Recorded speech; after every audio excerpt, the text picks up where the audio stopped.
Milers de rubinencs reben les notícies més importants de rubitv.cat al seu mòbil. I tu? Encara no? És molt fàcil i és gratuït.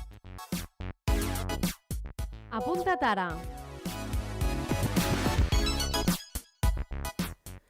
L'Alternativa d'Unitat Popular ha presentat la seva candidatura electoral per les eleccions municipals del 2019, en un acte presentat per Xavier Serrat i que ha comptat amb les intervencions de Mireia Vehí, membre del Secretariat Nacional de la CUP, i José Tellez, portaveu de Guanyem Badalona en Comú.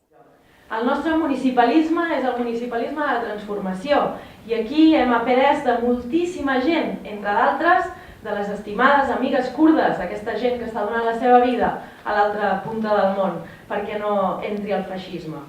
Què ens diuen elles? Ens diuen que la institució és un tauler de joc on nosaltres sempre perdem i que, per tant, cal entrar a la institució, però també cal que tinguem contrapoder, cal que tinguem assemblees populars, cal que fem de la democràcia directa una realitat i també cal que construïm institucionalitat pròpia.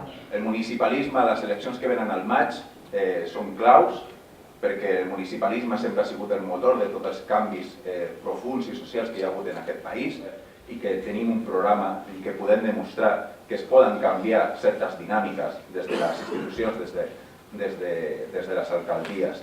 Nosaltres sobretot hem basat en la participació a Badalona tot el nostre programa, perquè entenem que la participació és la principal eina de cohesió.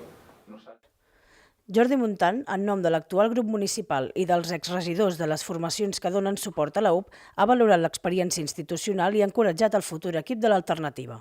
L'única idea que al final m'ha vingut al cap i que sempre és molt difícil de gestionar quan estàs ocupant un càrrec públic o quan te'n vas a l'Ajuntament a defensar els adecins és la coherència.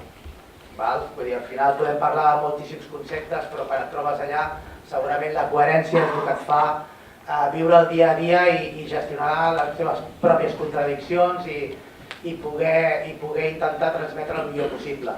La coherència que no és una altra cosa que la distància més curta que hi ha entre el que dius i el que fas, que sembla fàcil però no ho és gens.